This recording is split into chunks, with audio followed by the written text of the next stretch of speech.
Okay. It's 7:05 PM, and I'm calling the May 5th, 2026 Hamilton Planning Board meeting to order. We do have a member who's appearing via Zoom, so I'll take roll call. So when I call your name, would you please indicate that you're present? Jonathan Poor, Jonathan Poor, present. Bill Wheaton, Bill Wheaton, present. Emil Dahlquist, Emil Dahlquist, present. Matt Herr. Matt Bether or Matt Hamill? Which one are Matt we doing? Hamill, sorry. That's a new individual member of the planning board. Matt Hamill, We can't hear you. Here you go. It says on mute. I don't know if it's on our side or. Matt? Can you hear me now? Yeah. yes. Yep. Okay, you're present. Beth Herr, Here. Darcy Dale, Darcy Dale, present. and Marnie Crouch present. I note for the Hamilton Wenham recording that Jeff Austin is not present.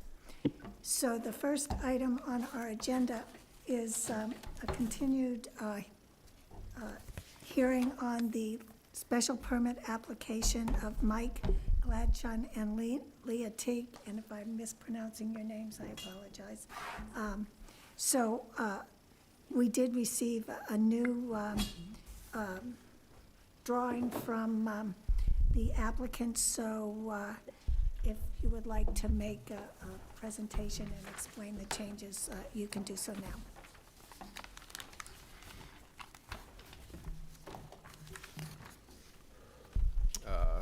Thank you, Madam Chair. Brian Stein from Van Stein Architects.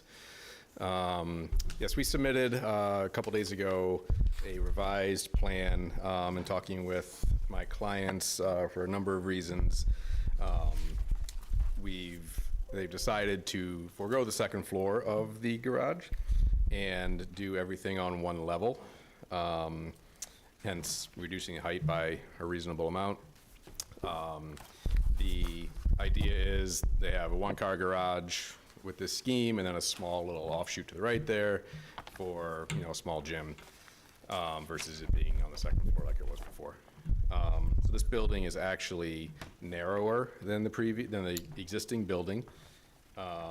We have moved it back. We've reduced the depth of it by a foot to 22 feet, and we've moved it back and rotated it slightly. So we are just under, 6 feet off of the property line, and before it was about just under 3.5 feet.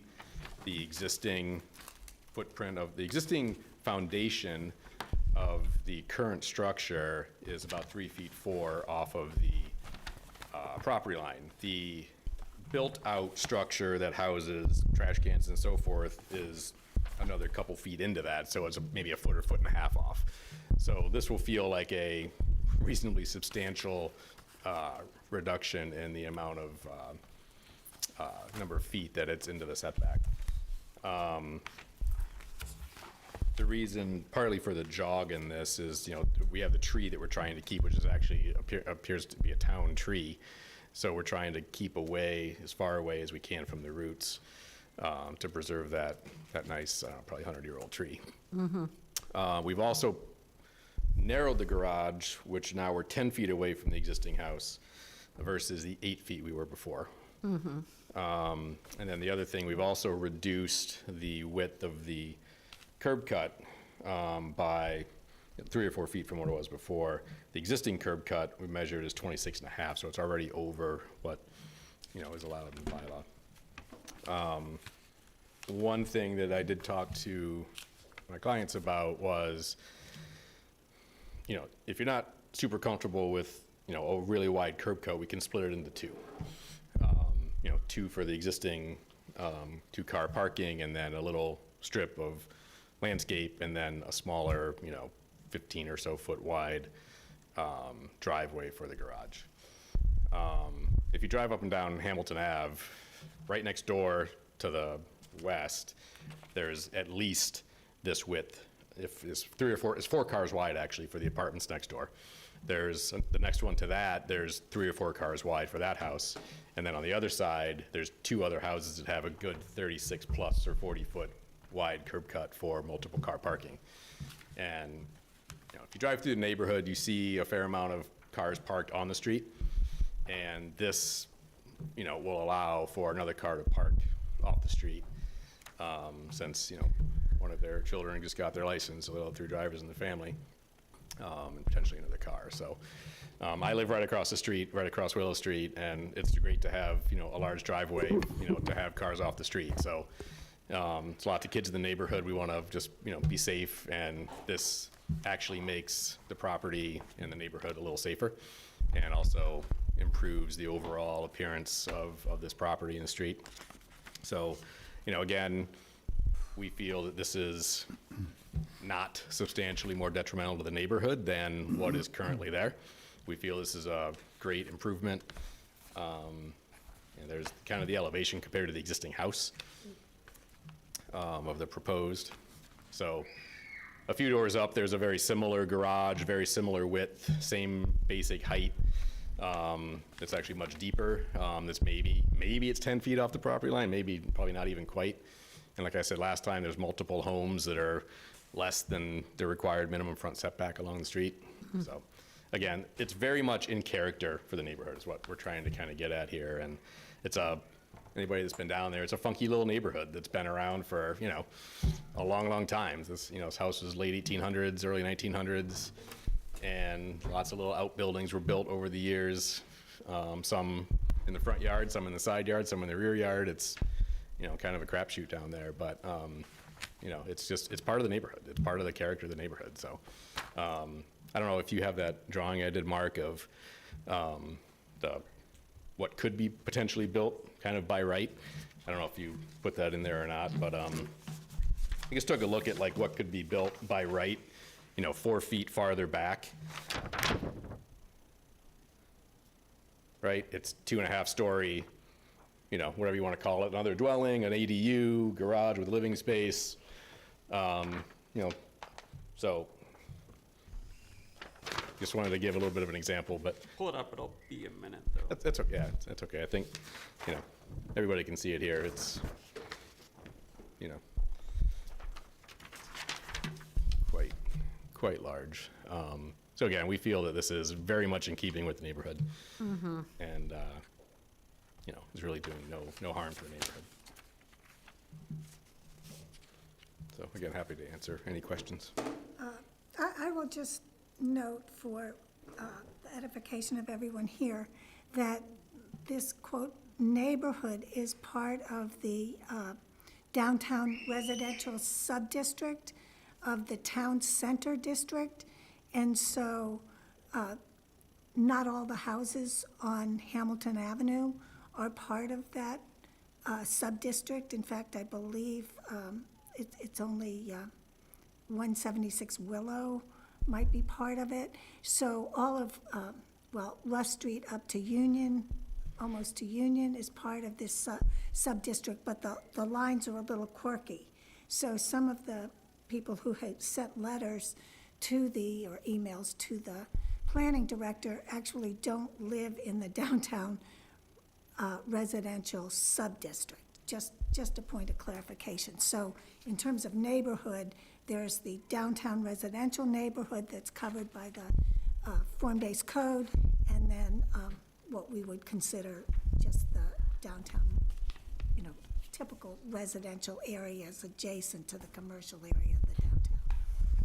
So at the last meeting, there were questions about the application of Mass General Laws, Chapter 48, Section 6, and it was, the consensus was that we would ask town council to opine on that, as well as the provisions of the town center code dealing with nonconformities, and she is here this evening, so she can speak to that.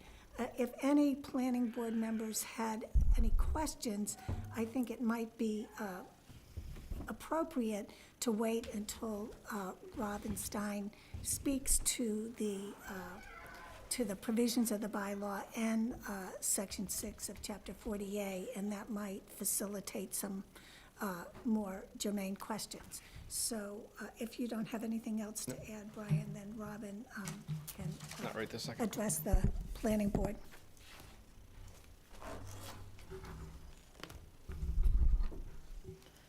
Good evening, everyone.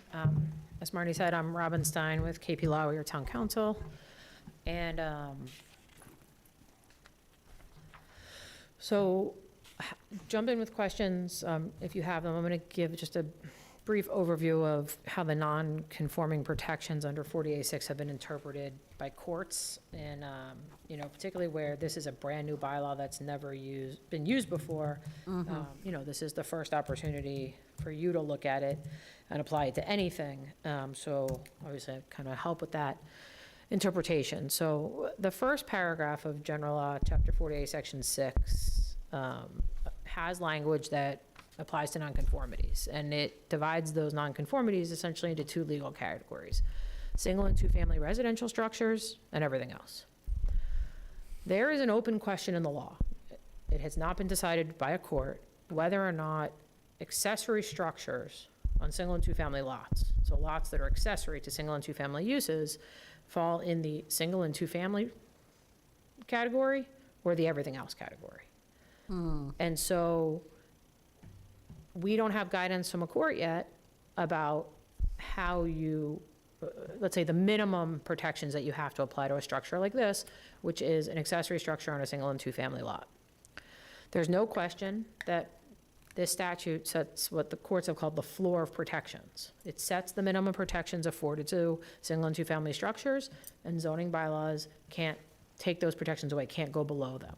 So there's case law that supports that single and two-family structures non-conforming single and two-family structures can be raised and reconstructed, because you'll see the word reconstruction in the statute when it talks about single and twos.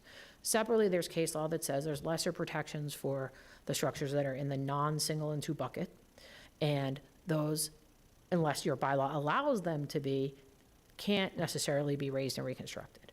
So the way that your bylaw is written, if you look in the section that applies to single and twos, it uses the word dwelling, not structure. I take from that the intent was to be restrictive and to apply the raise and reconstruct type protections, the protections that go with single and twos, specifically to dwellings. And unless and until a court says that, no, those protections have to be given to the accessory structures as well, your bylaw doesn't extend those protections, and I can't say that a court will say that's wrong. So the bylaw, as it's written right now, is within what we know, the way the courts have interpreted the law, and it's written to only extend those special protections to single and twos. So then you have to look at the section of the bylaw that deals with the not single and two family structures. And when you look in the new provisions in your bylaw that deal with essentially everything that's either an accessory structure or a non-single and two principal structure, that language doesn't seem to afford an opportunity to raise and reconstruct and extend nonconformities from an existing nonconforming structure. So, my opinion of the way that bylaw is written is that it's lawful and that it doesn't allow you to issue a special permit for what's being requested here. I think, in my opinion, this is something that may be eligible for a variance application, but I just don't read your bylaw as making this particular relief available to this particular project. So are you saying they would have to go to the ZBA Why, I mean, for, if they were looking for variance? I certainly don't think you could ever write something in your bylaw that would prevent anybody from asking for a dimensional variance. What any particular applicant might do is up to, them and their counsel and what have you, but I don't see the provisions of this section allowing you to give the relief that's being requested to accomplish this project. So is there any gray area, because you said it's not clear which one it falls under? So there would, if you use the word structure in your bylaw when you were talking about single and two families, Then then it I would would say be- that there's gray area in the Got bylaw it. itself. Yeah. There's definitely an open question in the law about whether or not you're allowed to limit it to dwellings or not. But until a court says you can't, I think you can, and that's what you've done. So, given the law we have now, my opinion is the bylaw is lawful, and that you chose to use the word dwelling, so I take that to mean you meant dwellings, which is defined in the bylaw, not any structure on a single and two-family lot. If this is considered a single and two-family structure, then they would have a right to raise and reconstruct and ask for a special permit, a finding to intensify a change in nonconformity. And there's nothing, the bylaw can't take that right away. So the first question is, what's the legal treatment of this? And right now, the court has decided not to decide that issue. There's a case that's called Comstock. The issue came up, and the court said, we don't have to reach it in this case because it happens that the local bylaw is very clear that it is applying to this accessory structure, and because the bylaw made it clear that it was doing that, the court didn't reach whether the statute does that.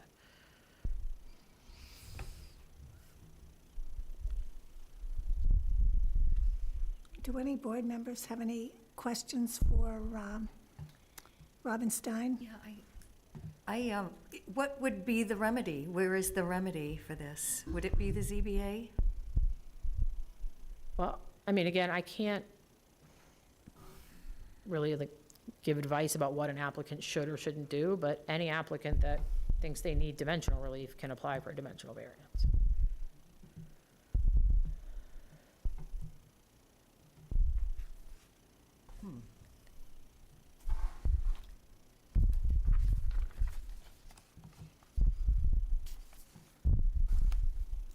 So did any of the board members have any other questions for Ryan Stein?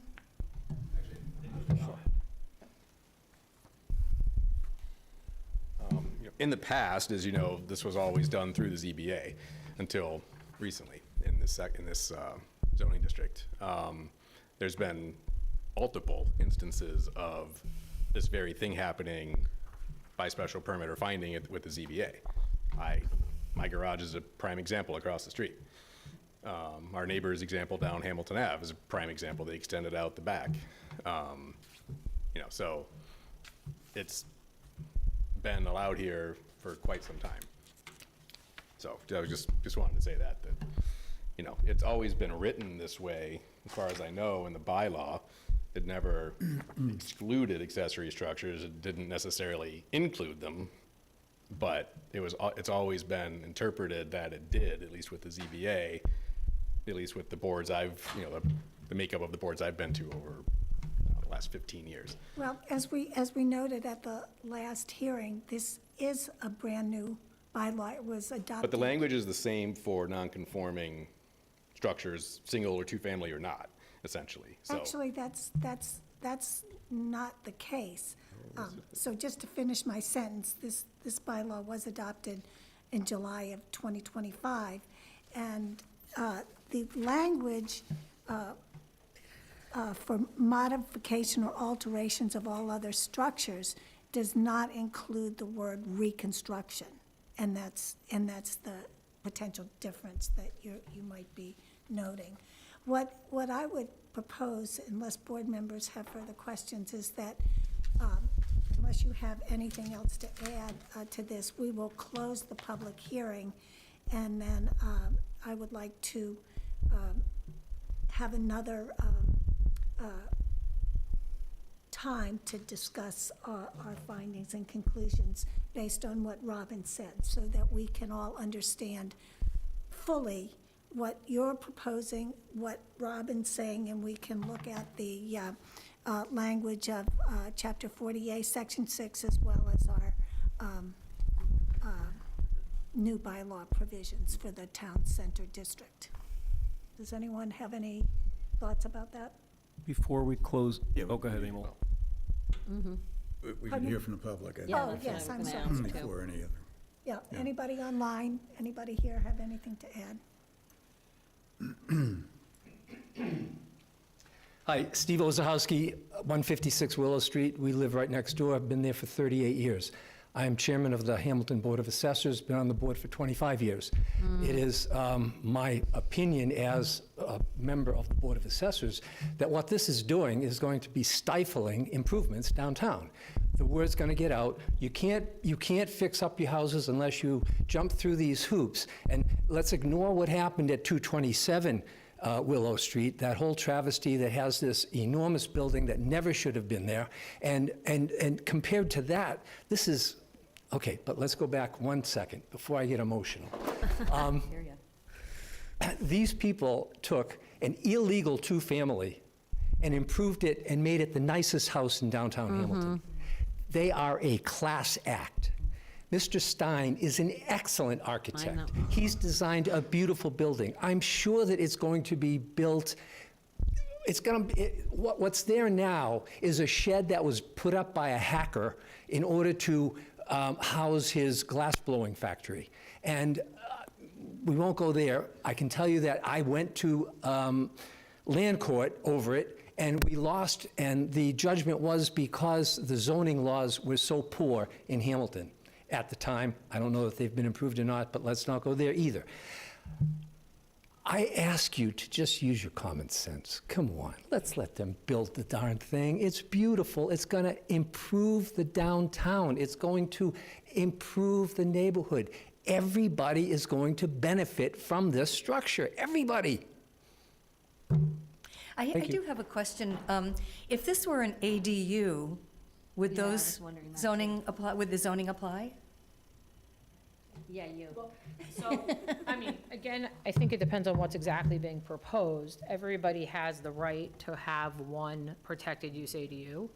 How nonconformity language applies to it, can't necessarily be applied to prohibit it, so it would depend. But again, this isn't about, the issue here is the raising and reconstructing. And so, I mean, one thing I do want to mention, based on Brian's comment, is if you look in section 5.3 of your zoning bylaw, which is a regular nonconforming section where things go to the zoning board, the phrase that's used in that section, it talks about two things. So it talks about, and I apologize, I'm having a little trouble getting with the Wi-Fi in here tonight, but it talks in terms of single and two-family dwelling structures, and then it talks about the existing structure. I believe in the new section, in 8, you've just used the word dwelling. Now, you may, want to talk with your zoning enforcement officer and get some history on what a dwelling structure has been treated as far as conformity in the bylaw goes, but I'm looking at the language in 9.8, where, at least the version I'm seeing, and I think Mark can confirm the accuracy, the term is just dwelling. And so, again, if you are truly intending to only protect dwellings, if that's what that's supposed to mean, and you folks just wrote it, then I think that, it is protecting dwellings, and you've distinguished between dwellings and everything else, if that's what, the bylaw is supposed to mean. And again, if this went to a court, the judge is going to interpret it, how they're going to interpret it. A judge might find meaningful how dwelling structure has been previously interpreted by the zoning board. But you, as a board, recently put this forward, and, the advice I'm giving is based on the words that you used in this section, and I believe it just refers to dwellings, correct? Yeah. Is that right, Mark? I believe so. I'm trying to pull it up. Yeah, I keep getting locked out of the bylaw, but I have my notes.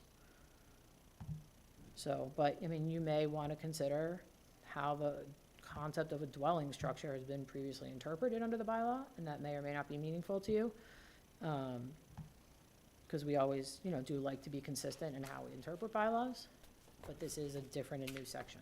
So, if you really meant to say just dwelling, then in my opinion, it's lawful for you to do that unless a court determines otherwise.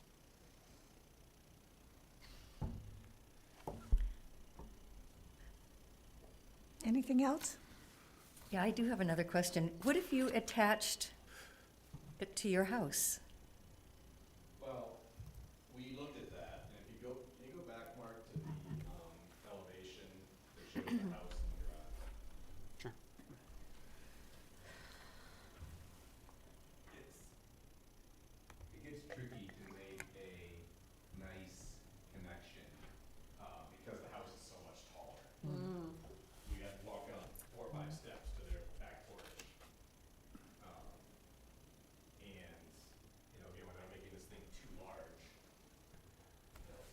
line of the soffit would have to come up a ways to really make a nice connection, which is why we didn't do it. Yes, it could be done. The structure would get a fair amount taller to make that happen.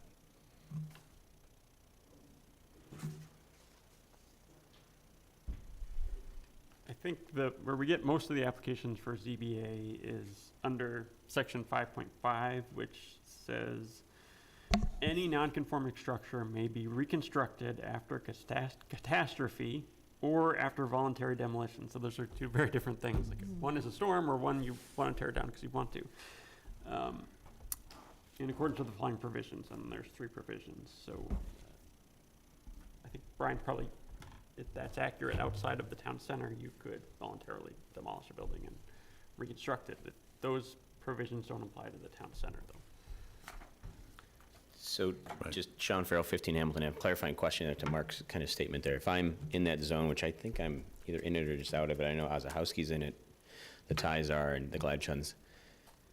If I'm non-conforming, all these lots downtown are non-conforming. If, let's say I buy a house in the neighborhood and the garage accessory building is basically derelict. Or let's say my garage tomorrow, the 5 giant maple trees behind my house fall on it.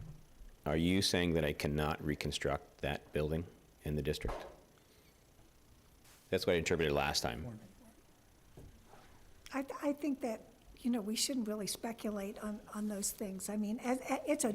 Why not? It's Unintended consequences. Well, it's a brand-new code, and we are struggling really to understand it and interpret it. So I think that we all can read it and parse it, and that's what we're trying to do. So there are provisions about voluntary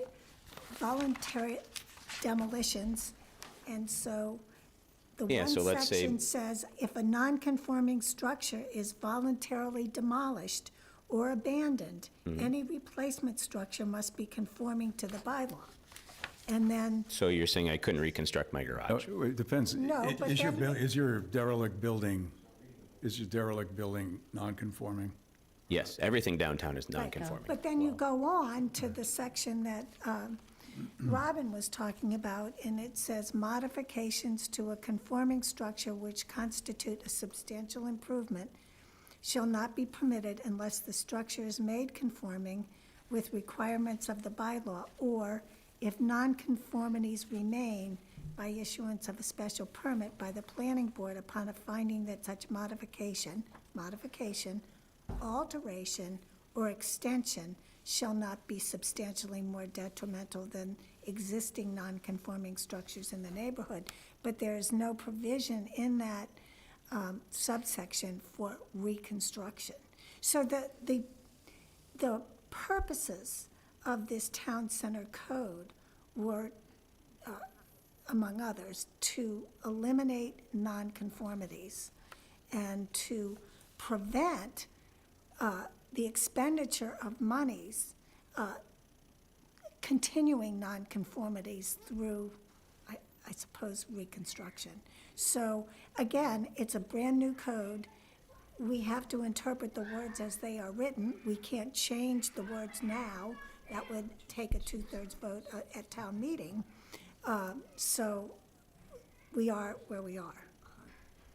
Yeah, I get that. It's just, it's unfortunate. I mean, my garage is about 2.5 feet from the property line. My lot's about 50 feet wide. If something were to happen in that garage and I spend a penny more than 50% to improve it or raise it if something happens, I lose my garage. Well, you have to distinguish between voluntary demolition. And again, as we work through this code. But I think Mark just said catastrophe or voluntary demolition, so either case scenario. No, but it goes on. Have a In that garage. one situation, with respect to catastrophes, there are other provisions with respect to that. There's a separate provision for voluntary demolition, but than other provisions with respect to, Extra To continue that, kind of, let's say my garage or accessory structure is dilapidated, falling in on itself, then I can't rebuild it. No, you can rebuild it, but it has to be conforming when it's rebuilt. But it, And but it, in- but in- in there's no terms way of it the can be, setbacks and so but on. Bill, there's no way it can be conforming. What? There's no way it can be conforming. He doesn't have enough space. I don't have enough space. My lot isn't big enough. Half the houses Exactly. are non-conforming, half I would say, Then that would be true. the same with the houses. Is it the same situation for the house? If something happens to the house, I can't rebuild the house? But in this case, the structure could be conforming quite easily. I think the word dwelling was the key word I do that Robin too. talked about. So when it was the structure, it's different than the dwelling. So I Right, think right. dwelling would be, So the dwelling could be rebuilt or Right. improved and still be non-conforming. But anything other than the primary dwelling well, could not be rebuilt. that would depend. I mean, if. It doesn't sound like it. It sounds like a no. Well, if it's non-conforming, if he can't make it conform. I can't make it conforming. Many of the lots downtown can't make it conforming. I just want to make that clear. right. It'd be due to lot size and setbacks and everything else. I mean, I think if the people in that district knew this issue, we would have said a hard no on it. I know I would have, Right. because this is a disaster, frankly. Well, there are remedies to these things. It doesn't and- seem like it, Marnie. I mean, give Well, me, I give mean, me a it's case not a- scenario where my, Excuse me, let me finish. Yeah, go ahead. I mean, the remedy would be to propose amendments at a town meeting, and it would require a two-thirds majority. But again, you know, the difficulty that we have is we don't discern these potential issues until they come before us. I mean, when you go about reading the bylaws, and we had the, as you all know, the benefit of Util, who actually put together the language, that the Right. planning board was not the scrivener for Right. for this document. So they put together this language, and when you read it at first blush, it all sounds good. And then you have Reality. the cases that come before you, and you see the dilemma. And I think that with respect to non-conforming structures, that concerns me less than actual residents or single-family and two-family houses. But again, there are special provisions for dwellings in this bylaw. So I hope you don't look at the planning board as some type of No, I know enemy Util here, did a because majority of the lifting. we have an obligation to interpret this bylaw and apply it as it's written. If we were to go off the deep end and just say, well, we like you, so we'll just kind of say, okay. Yeah, I mean, And I get that the next too. people that come in, well, that they're building that's not so great, so we're going to say no to them. We have to apply the bylaws equitably, based on the language, with respect to everyone who comes in the door, the same way. So, kind of follow up on that. It seemed like Robin was saying that you could go to the ZBA for a variance. And so, would this board, due to this issue with the bylaw, recommend this applicant go to the ZBA to get a variance and go from there, to leave it out of the planning board? Not our role, I don't think. Well, I don't think we can give that type of legal advice. I mean, what are, you know, But that is. Just asking. But I That's an think what option. You I think always- what they're Robin said you always have that option to right, get a variance. there is an option there. I mean, no bylaw could take that away from you. That's I guess I'm just kind of future casting for the Right. Yeah. 6 homes plus that are in this district that have the same issue that the Gladchuns are having. It's a problem. I think the And other it- confounding issue you're going to find downtown, because this actually is not one of the smaller lots in town, it's pretty good size, is going to be the septic systems. This is a 5-bedroom Exactly. house. And the backyard is non-compliant, you know, Right. the existing. That's my example of my garage. I've And got then a you need leach a field and a reserve. septic tank. Then you need a reserve field. Board of Health is going to do that. So any building that you do put up on your lot is going to come at the expense of a septic field. So every one of these lots is going to vary I mean, you could ask a question on this particular site, which is what we're being asked to judge. Could it have been made non-conforming? And I think just based on looking at it, the answer is yes. Are you saying conforming, not non-conforming? Do you mean conforming, or do you mean Conforming, exactly, and then as of right, could be built. So that's the situation. It may not be what is desirable, I don't know, in the program, but, you know, that's the other aspect here. Right. See, we are told that we can't consider whether or not there are any other options here, that we can only consider what's before us. Just this information. Just Yeah. this information. Yeah. But that's out there, too. I mean, You know, there are potentially other opportunities to get the same result, but we can't, you know, design the project for the applicant, and just like we can't do that, we can't tell them unequivocally, well, go get your variance from the Right. ZBA. I guess I'll leave you with it. I mean, this structure that Mr. Stein's proposed for the Glad Shuns, this kind of second version of it here, I think is a lot more palatable for the neighborhood than what Brian shared with Mark for the by right, if they wanted to. I understand that, and I can sympathize with that completely, and I would agree with that. And in this particular case, all that's necessary is that the structure be moved, and that you use the existing curb cut. You have to make a little more pavement, you move it back a little bit, and you move it, I can't tell which direction that is, and sort of north, and it would be conforming. Now, in this case, they might not, I could easily understand, they may not prefer to do that, because they want to keep a larger backyard, and they want to organize the plot in a certain way. But, you know, their situation is very different than yours, Right. right? Where you cannot, Right. you know, put another structure there and have it conforming. They have all sorts of space to make this structure conforming. It may not be what they would prefer, but it's Oh, me certainly too. possible. I prefer their structure more than a by right, or, in fact, even the suggestion last time, I think what you're alluding to, Bill, is moving it westward up towards Union Street, deleting that tree and putting a driveway along the street, which I think frankly is silly. No, they don't, they can keep the tree too. But You're saying it, move it, about putting it at an angle in the backyard, right behind their yeah. no, I'm talking about moving it, moving it 5 or 6 feet back from the street, okay? And then moving it north about 5 feet, and then you get to be more than 10 feet from the house, and you get to be the requisite distance back from the street, and you have to, you know, sort of have the driveway come in where it does, and then curve and go in. Well, I mean, I mean, I would much rather have what's proposed than that, which they can do without coming to you I guys. understand that. If I were they, I would rather do that too. I would rather do what they're doing too. But It sounds to me, though, I mean, based on what Robin said earlier, is like, you can make the determination that this is an accessory to a single-family dwelling that, again, I know it hasn't been determined in a court yet, but you can make that determination here, if you want to. Is that what you're saying, Robin? That's kind of what I heard. Make that determination? It's a special permit. Well, all I can say is that a court hasn't decided whether the 40A6 protections apply to accessory structures or not. In the bylaw, in this section, Right. you use the word dwelling, and it's your bylaw. So I can read into that what I think a reasonable interpretation of the word dwelling is, but it's your bylaw. You just passed it, so, you know, I give deference to what you think that means.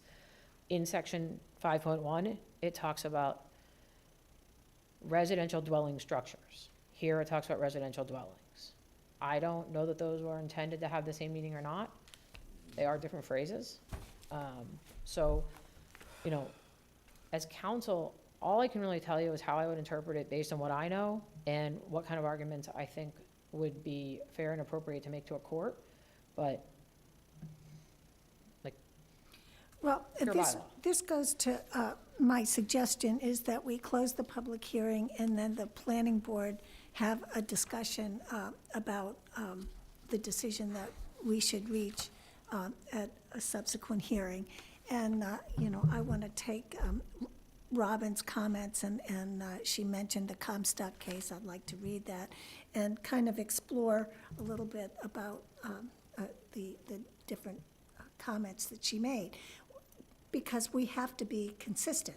This is the first decision under this new code, and we don't want to be just doing one thing for one person and another thing for another person, solely based on the appearance of the structure, because while this obviously has appeal, another circumstance, it could be egregious. And so there are a lot of permutations here that we should sort through. So do planning board members agree with me that we should continue this for further discussion? Yes. Okay, so I'll entertain a motion to close the public hearing. So moved? Second. Second. So when I call your name, would you indicate your assent? Jonathan Poor, Jonathan Poor, aye. Bill Wheaton, Bill Wheaton, aye. Emil Dahlquist, Emil Dahlquist, aye. Matt Hamel, Aye. Darcy Dale, Darcy Dale, aye. Beth Herr, Aye. and Marnie Crouch, aye. Thank you, everyone, for your input, and I hope you can appreciate the difficulties we have with a new code.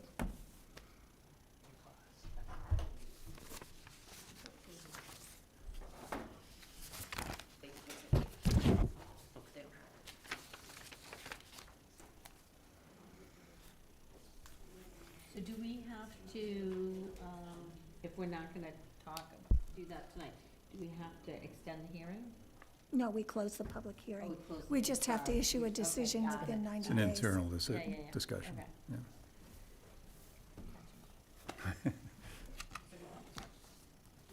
Are you setting a date now for deliberation session or no?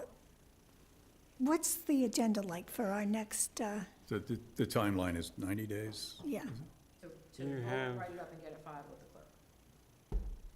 You have May 19th. The cell tower application is coming, but you'll probably have some time to talk about this is as well. that going to generate a lot of interest, that cell tower application? So I don't know, but we've sent the notices out and I haven't heard many things from the public, so. Doesn't seem to be yet, but we'll see. I mean, I think there's probably people in town who say, oh my God, please, can I have cell service? Yeah. And others who are saying, wow, that's really tall. I don't know where that will come down, whether we'll have a huge crowd here or it'll just be perfunctory, I have no idea. And the other thing you? is the balloon test was Yes. supposed to be this last weekend. It was canceled because of the weather, so it'll be this weekend, so. Is UTL coming on the 19th? That was the original plan, right? Their first meeting with us? That's what we're gonna talk about next. Okay. Yep. So if you have a chance to drive around, this weekend, to just kind of, the balloon will be flying, weather permitting. That'll be the maximum height of the tower, so you'll get a sense of what the tower will look like from different parts of town.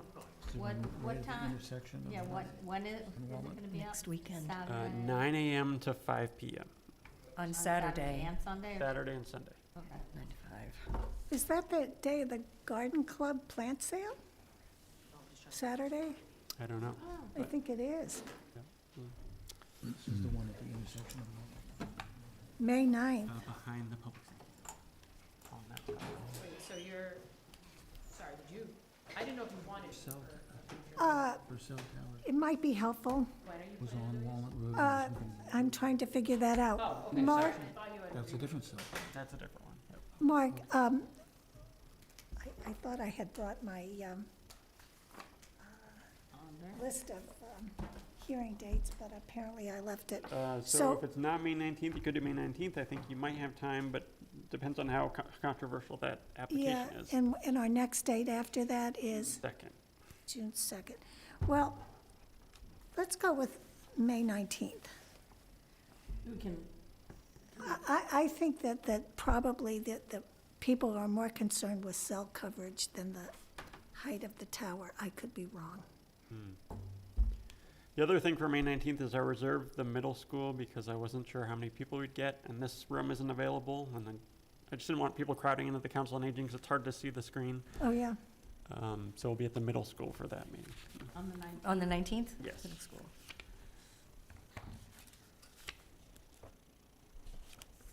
Okay, and so Robin, it will be May 19th, but if we get a sense that this cell tower matter will be really controversial and take up a lot of time, we'll just kick it back to June 2nd, and we'll advise you of that. Is that okay? I'll hold that date, and then you can let me know. Great. Okay.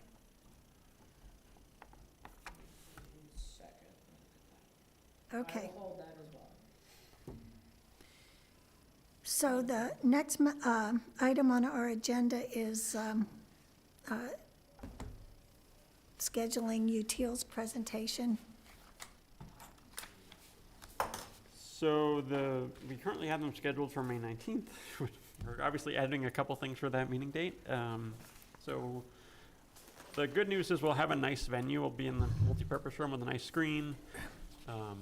So if you'd be willing to start the meeting a little bit earlier, we could maybe start with UTIL's presentation and then go into the public hearing.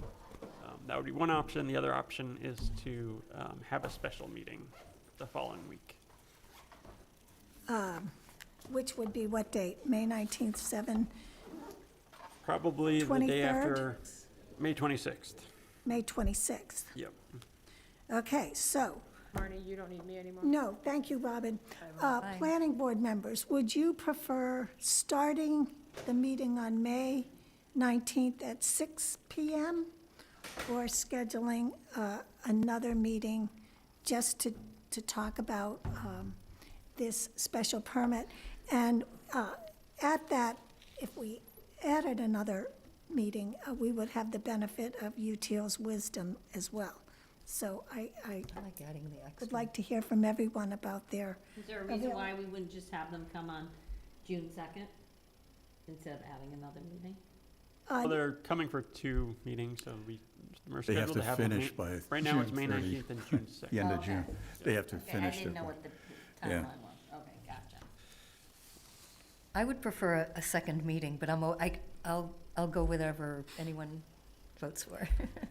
I mean, if we had a meeting on May 26th, it wouldn't be lengthy. Well, I always say that, but Here we are. one person's short is another person's lengthy, or vice versa. I probably would prefer one meeting, but I understand I probably will be fresher if we have a separate meeting. I just feel like my calendar's been crazy, so I don't really want to miss it.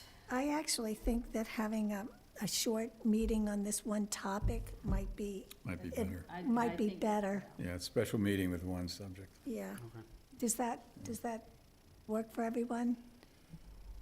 Yes. Speak now or Yes. forever And hold what's your that date? peace. The 26th of May? Yeah, Okay. And that's a Tuesday? Yes. yeah. Is this room available, Mark, or? I don't know, but I'll find a room. Okay. Yeah. Middle school's always an option. We just have to pay a little bit.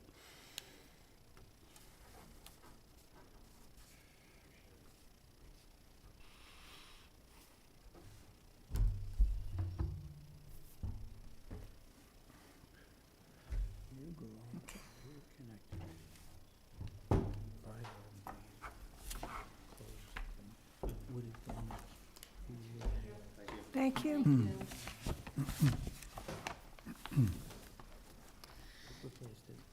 Okay, UTIL. When did it have to be finished by, the end of June? 30th of June. Oh, 30th of June, Yeah. okay. Yeah, we'll get more protection. It's when the money closes. Yeah, So that's another way oh my goodness, the other thing we have to do is, if we're gonna do a grant application, we have to get the grant application in. So we might have to add that to the May 26th agenda.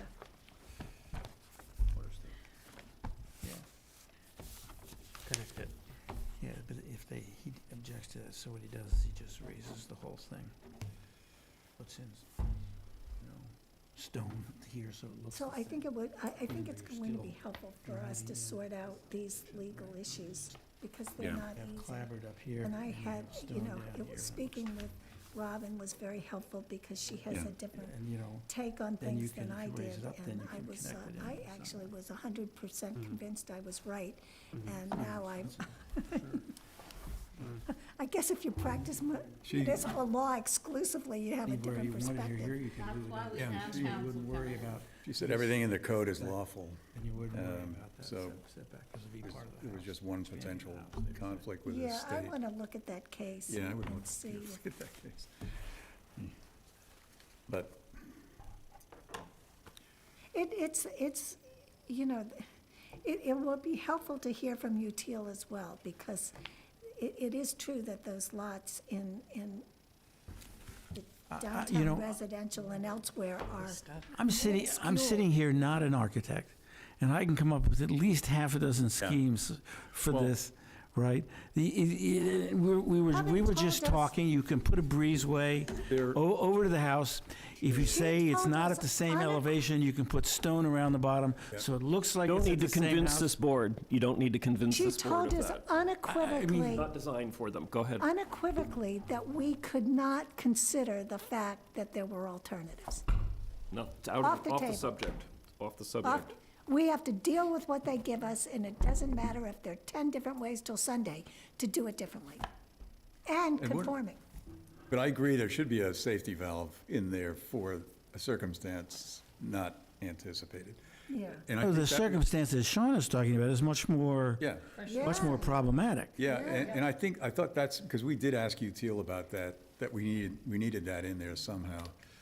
But it shouldn't be the first choice, it is the last resort. The last resort. And that's really key, and I think I'm thinking that there was some consideration because, yes, you can make it building conforming on that site. They chose not to,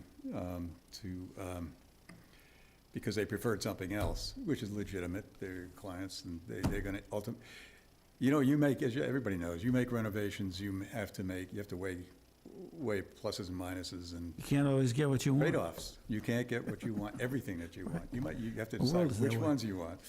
Anyhow, we're going to have this discussion, and I don't want to have it in the event No, I that shouldn't. Brian Stein and his clients might want to be there while Yeah, they yeah. struggle with this.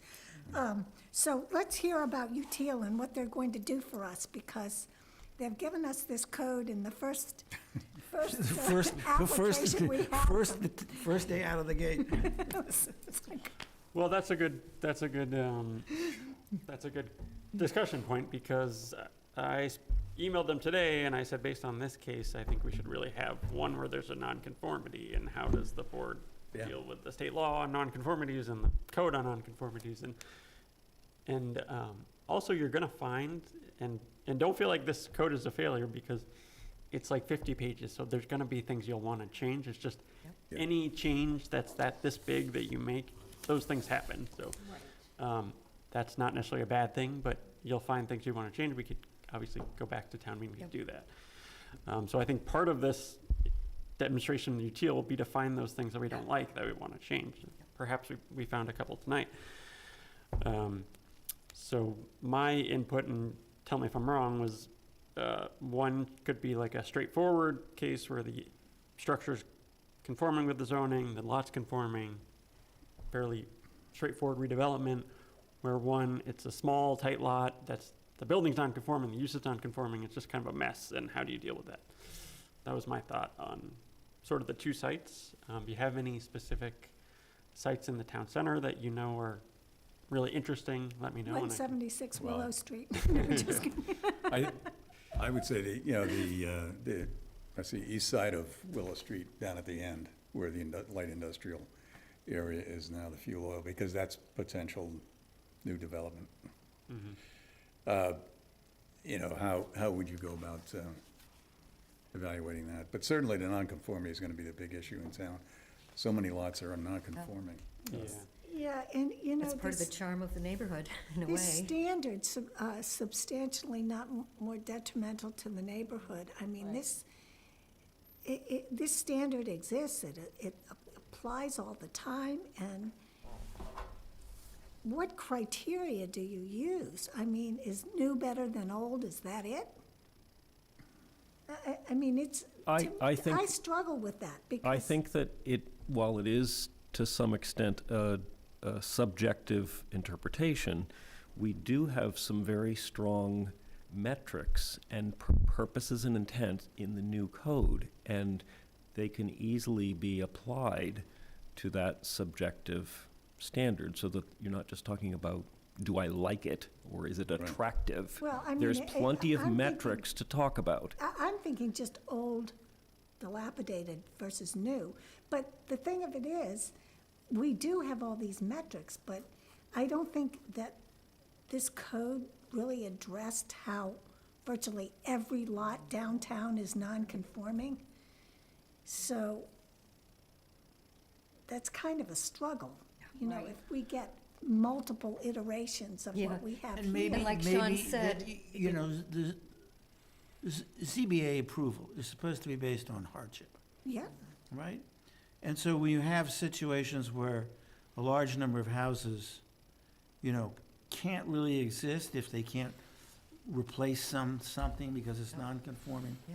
you know, that's a pretty convincing argument for hardship. You know, what do you want us to do? Just, you know, tear the whole house down or whatever, you know, and so another way around this is to have some kind of avenue, an off-ramp, where all this part of town that is so non-conforming, we dump it on the ZBA, and we say, look, Yeah. you know, these are hardship cases. An I interesting, don't think that's true in this particular case. right. Interesting because- The lot is But big like enough. in the There are lots of other houses, Sean's house, there are lots of other houses. Yeah. an interesting piece about hardship is it has specific metrics as well. And it's not, I don't want to do it, I don't have enough money to do it, or I don't want to move my septic system. It has to do with topography or shape of lot. It's very specific. Generally based on land.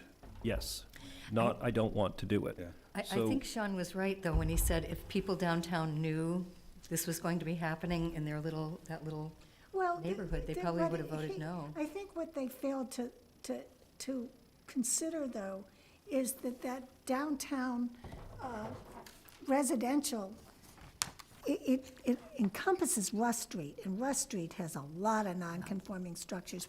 But, you know, in terms of Hamilton Avenue, it's not so much. And Willow Street, both, you know, the north side of, west side of Willow.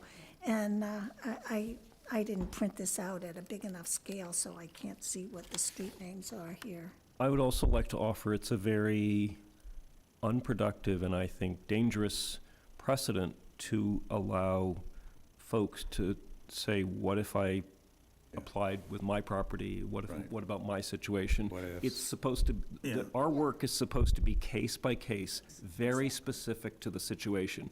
I personally think those kinds of conversations should be shut down when they come up. And think it should I come, said and it to should him, come back, it should come back to We the. can't deal with Wait a minute, speculation. it's not specific case by case, because we have all of these guidelines under special permit. It's gotta be 15 feet, no matter what. It's gotta be 10 feet, no matter what. So. Yes, but you put it- That denies you special, you know, case by case analysis. But hardship and context is case by case. You look at the merits of each application individually. You don't average them out or anything like that. Right. You look at what's before you, just like you don't design what's before you, you look at what's being presented to you. You don't look at what somebody else might potentially put before you. There You is you one look at what's thing- put before you. There is one definition of hardship that always works. That is loss of value. I cannot sell the house, I cannot, you know, I'm gonna lose my shirt if I try to, because I can't do this extension, this whatever it is. That's not a personal preference. You march an appraiser, I know a little about this, you march an appraiser in, and he says, if you don't let me, you know, add to this garage, you don't let me do, you know, whatever it is, give me a curb cut, then I'll have to park on the street and my car will get damaged. You know, you can make, if you make arguments like that, that will constitute hardship.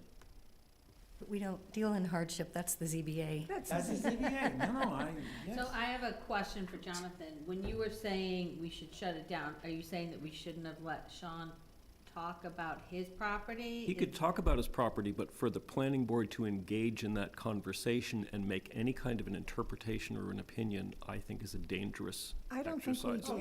did. That's all. We don't want to talk We didn't about do it. it, but it's just No, a we slippery didn't do slope. it. I think he was trying to wrestle out what it looked like, and because I don't think he had really wrestled it out before. I don't think a so lot of I people get have. that, Well, I yeah. don't think his house is in this district anyways. So it's off the subject. It's off the subject.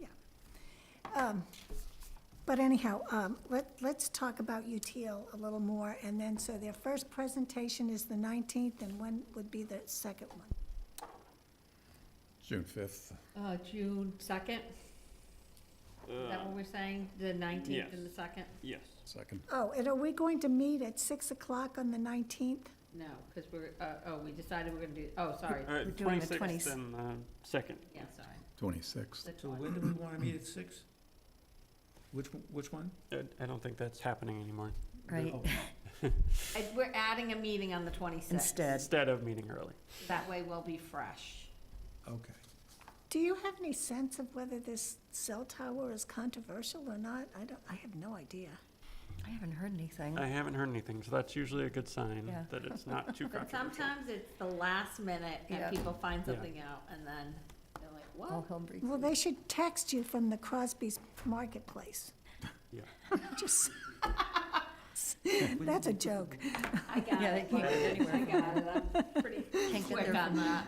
They're going to, this Saturday, Sunday. This Saturday.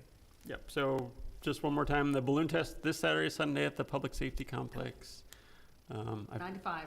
9 to 5, we've tried to get the word out to folks that live around there, so So this is a much bigger cell tower than the one at the corner of Walnut and 1A. yeah, Oh, yeah. that's not a cell tower, that's an Oh. antenna attached to a utility pole. This is an actual Okay. cell tower. Is it 110 feet or 103? I forget. The 100 feet, and then the town will have its own equipment on the top, so that'll go to 110 feet. Okay. That's tall. Yeah, it is. Is it something worthwhile for us to post on social media? I mean, just as an individual It's a public planning meeting. board member to letting people know? Well, now I'm Yeah. not talking about the meeting, but telling them about the balloon thing being up. Yep. Yeah, You can the certainly more do that. people, There's a news better. item on the town website, so you could link to that if you wanted to. And then maybe the Hamilton Wenham News, I think now does stuff online, so they might wanna have a little link or something. There are Yeah. wind gusts of 20 miles per hour on Saturday, Uh-oh, that doesn't potentially. bode well for another test. Well, So the last one was canceled Friday because we Wind. don't really know the forecast for sure until Friday, so it's possible this will be postponed again. Sunday looks good. Did we decide we were doing 2 days? No, it's windy then, 2 too. days. Yeah, 2 days, okay. Okay, I will see about putting something on social media. Okay, Just so. back to UTL for a minute. Can we get anything in advance from those folks? Any kind of progress material? In advance of the 26th? Yeah, Yeah. I mean, So- they're, And if it's just a detailed agenda, yeah, Sure. because their tasks are primarily two things. One is they're gonna draft a sheet, a sort of a how to use the code, informational sheet to be distributed to anybody who's interested in, the public, developers, homeowners, how to use the code, how to interpret it. But then the other part of it is to look at a couple of special cases in the downtown, decide on which areas to focus on. Yep. I Are think they that- waiting for us to choose those areas at this stage, or is that what you were saying? I gave them some feedback based on, Yeah. if you have any specific sites you, Yeah, let me know as soon as possible, and happy to, I gave them like 10 options. the other one, the two I had really was the one on the east end of Willow Street, the light industrial area. The other one was properties along Bay Road where there's a potential for shared parking. In other words, a front and rear building and then a middle parking lot. the deep properties on the The east deep east properties side. on the east side of Bay Road, Yeah. Those were my top picks too, like, yeah. this area is kind of a mess, everything's non-conforming, it's not particularly attractive, so I think, And that's open for 3A housing. the town would like to see something be redeveloped there. And then there's, on Bay Road, there's more conforming, where the lots are deep, you could, Yeah. a lot of the buildings are already conforming, so it's a little bit less of a challenge. And we were pushing them for looking at the Cumberland Farm site, but I don't think they're gonna do that. That's, And I was leaning against that only because I don't Yeah. think that's likely to Yeah. be redeveloped, because it was built so recently. yeah. Just to go back to what we're saying about the downtown residential, that whole area that was finally selected was driven by 3A. They needed an area there to comply with the 3A requirements. They had to get a number of acres to fulfill the requirements that the state had. That's the only reason that grew to that. Because the original discussion was, do we just cover all of the housing along Willow Street, just along that, that fronted Willow Street, all of those properties, but it wasn't sufficient in size. So then it got expanded so that they could come up with the right formula to get to the 3A requirement. Anyway, that's what generated that strange shape for the downtown. And like you mentioned, this particular site we just talked about, it's not all that small for the town center. It's actually one of the larger residential properties. Yeah. Oh, the property this evening? Yep. Yeah. Oh, Yeah. yeah. What do the people on Russ Street do for septic? Yeah, Tight good luck. tanks? Where do they put it, in their basement? I mean, Like a time bomb, I think. Well, the Connollys, there are realtors coming in tomorrow to meet with me, and that's an interesting redevelopment option in the Yeah. corner there. But it's Yeah. look at that lot. I mean, I don't know how Yeah. you deal with septic and. Does the Conley family own that? Yes. Yeah, okay, that's what I thought. isn't there some common septic for the restaurant I think, that's on Bay Road? Yeah, what is And- it, what do I they think have they- right now? They have something where they have to pull in a truck once a week. Yep. And Tight pump tanks. it out Tight because it's tank, got so yeah. much grease and it's like a commercial tank of some Goes kind. into Wenham, I think, onto Wenham property, right behind. the gas station, right behind that. And, No, the Hamilton Crossing, I'm sorry, I thought that's Oh, what you were talking about, but Oh, yeah. anyway. Anyhow, how about we turn to the One Stop for Growth grant application? Is that going to happen, yes or no? Let's talk about it, hopefully. So the application formally opened yesterday. I'll pass out some papers.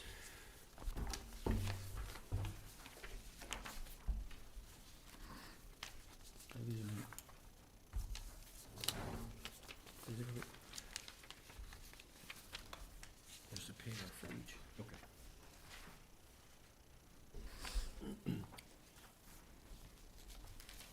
Thank you. I think John needs a copy too.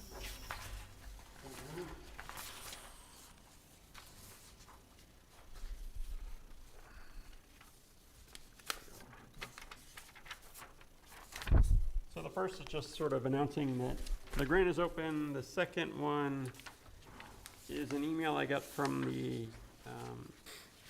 Metropolitan Area Planning Council. They're asking us to go in on a grant they're proposing.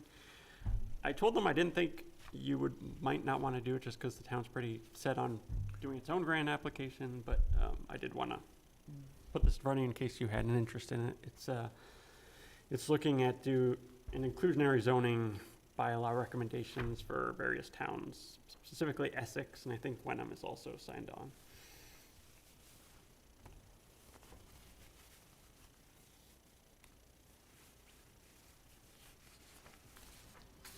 So the thing about Essex is they haven't even had a zoning bylaw. Yeah, I forgot. They're just creating their first zoning bylaw right now. They just sort of constituted a group, and they're sort of on the frontier. Wow. We may think that Hamilton is sort of simple in its construction of bylaws and whatnot, but Essex is way behind that. So Okay. Well, just to give you a sense of sort of what the Right. context is. We just amended our inclusionary housing bylaw, Yes. and That's what I thought.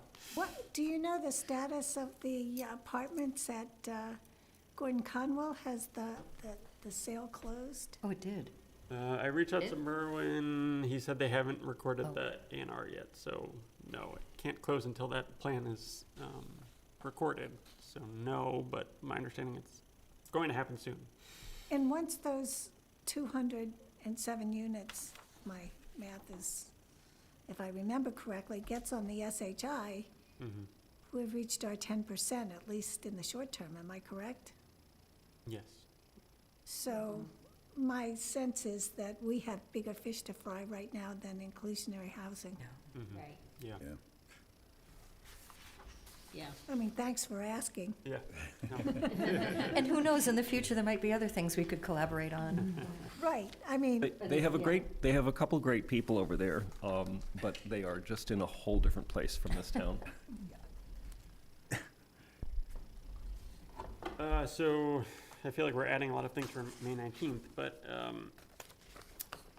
I think the goal would be to have a draft application done by then, at least you can see it. The application has to be submitted by June 3rd, so. yeah. And if required, we can consider that grant application on May 26th. Right. Yep. But we're gonna get a draft at the next meeting. Yeah, draft at the next meeting, and if we get the draft, we can make our comments. Got it, And, perfect. and we need to talk to the HDC again, and to, Yes, have the one thing you all could help me with is letters of support. If you know a business owner or someone in the town center who would be willing to write a letter of support, that would be helpful. What are we looking at what are we submitting? Because I obviously missed the last meeting. I don't know if this was talked about then, but what's the grant gonna look like? So essentially, it's a plan for the public sphere, so the streetscape improvements, things like that in the town center. Okay, so businesses downtown. Yep.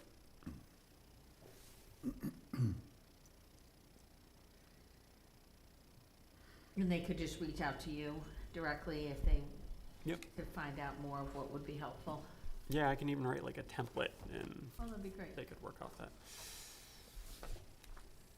so the HDC really has a line to all the business owners downtown, so Yeah. I don't know when their next meeting I is. can look it up. But certainly, I think they Rick just Mitchell asked. was not adverse to, I'm sure he'd give a letter of support Oh, on yeah. behalf of the HDC, Mhm. but query how much money he would be willing to Share. share. And I think he certainly was not in the least bit negative about this. So it inures to to its benefit as well as Yeah. to the town's benefit.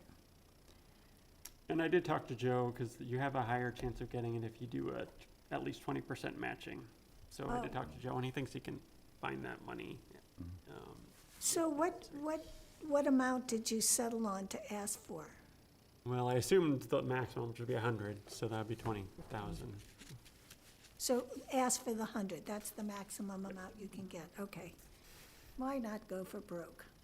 So it looks like April 1st was the last HDC meeting. They meet on Wednesdays, I know, so it must be probably May 1st. I don't see it on the calendar yet. Must be tomorrow. No? Oh, wait, May 6th. Yep, tomorrow at 8 o'clock. Maybe I'll try to sit in on their meeting. Oh, great. Yeah, where is the meeting? Let's see what it says. Public Safety Building, 8 AM. Where do they meet, in the public safety building? Like the training room, I think. Oh, yeah, they Yeah, I have think they a do lot have a of- nice training room. They have a couple of rooms. Meeting. This Fire is a engine little museum. off point, but relevant to tonight's discussion. Does anybody know how the ZBA is coming out on the property on 1A up towards Ipswich? It was a non-conforming, 927. Tomorrow night? It's a You're- commercial Tomorrow night? application. Tomorrow night? Everything's happening tomorrow. There'll be a full house, I think, so. So on their agenda tomorrow is the planning board review and support of the Mass Downtown Initiative Grant is on their agenda. Great. Oh, For oh, the oh, HDC. yeah, Good. Mike, if you could go. Yep. So, Yeah, I think then it comes, I think we do a site plan review, I think, on that property, I think. On one- no, I saw the site plan. I didn't know what the schedule on the, Yeah. I'll try to go to that HDC meeting with, tomorrow morning, too. Okay. And then, the last thing I was gonna mention is the ZBA application has been taking up a lot of auction, a lot of controversy, so, expecting a lot of people tomorrow night. And, is that here? ZBA? Yes. did we chime in on that officially? We haven't seen officially the new No. plans. What? We haven't officially seen the new plans. No, it's, and I it wouldn't was recommend posted you on their do website, but because, you not take a position on it because it might go to you if the ZBA approves something. yeah. There's a lot of opposition to that, am I correct? Yeah, a lot of lawyers have been hired by various parties, and gets very contentious, and so that's taken a lot of time, and I'll be happy to have tomorrow over with. Do they have to make a determination within a set period of time of the filing of the Yes. application? 100 days. And are So they running up on that deadline? They're getting pretty close. I mean, that's essentially an extension of what was going on tonight. They proposed to raise a non-conforming use and build a much bigger, But that's a better commercial non-conforming application. use, but it's still non-conforming. There's a Except it's not in difference. downtown, there's a big difference, different code. Yeah. But Yeah. Is that what's the standard? They're not seeking a variance, they're just, are they going under section 5? They're seeking a finding, that same language, substantially Yeah. not more detrimental. yeah, everything is going to come down to that. Yeah, Wow. effective. Which is frustratingly kind of vague, Vague. so. It's the worst standard I've ever, I Yeah. mean, it just, That's to me, undefinable. it just is almost meaningless. No. And that's what Jonathan, I said, I mean, if you tear something old down and put something new up, I mean, how can, it just, everything falls under that. It swallows the rule. Right. Okay, so the groundwater protection overlay district, let's review here. We might not need to take this up tonight. If we come up with some language that's acceptable to everyone on the planning board, we can do that later in the summer and get it on the warrant for the special town meeting in the fall. Because the language that we're going to be adding is, or if we get that far, is, it's not a big rewrite, it's a little paragraph. And I don't know if you all had the opportunity to look at what Pat Norton's friend provided us, but, Yeah. you know, it seems to me that it might be helpful just to speak with someone at the Commonwealth and get their take on these technologies. So it's my understanding that there are some of these innovative technologies that are already approved, and some, I guess, you can get conditional approval, but I think in a bylaw, you would almost have to just go with the ones that are approved.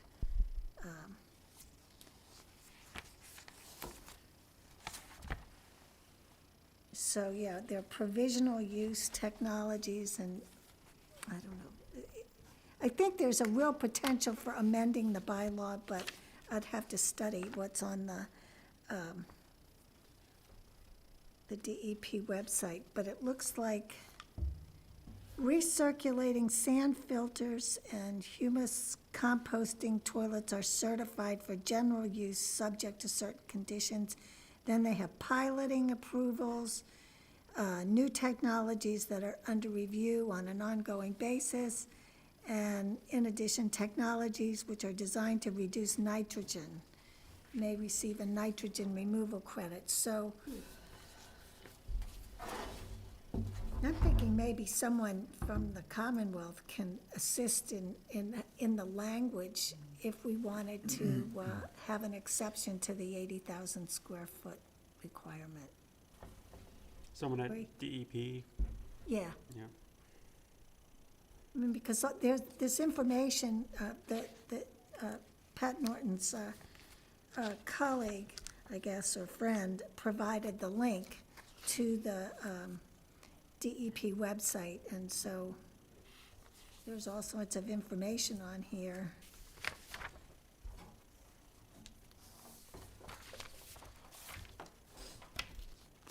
All right, and then finally, pending land use applications. That was just for the 957 Bay Road, so that was Oh. the only one I had. And that would just come to us, come to us for site plan review? If it gets out of ZBA. I got, Approval of the not substantially more detrimental criteria? yeah, I mean, tune in tomorrow, because some of the attorneys are arguing they Yeah. need variances, Yeah. and so it's all Why, being why can't we litigated. fall back on that in the case of Willow Street? Mm. What time is that? 7 tomorrow? Not substantially more 7 detrimental? Will it be televised? Mark, Yeah. Because we're not granting a variance. Yeah. Does it have to do with the difference between a variance and a special permit? Or is it a general principle that's widely applied in such a case? Let's chat after.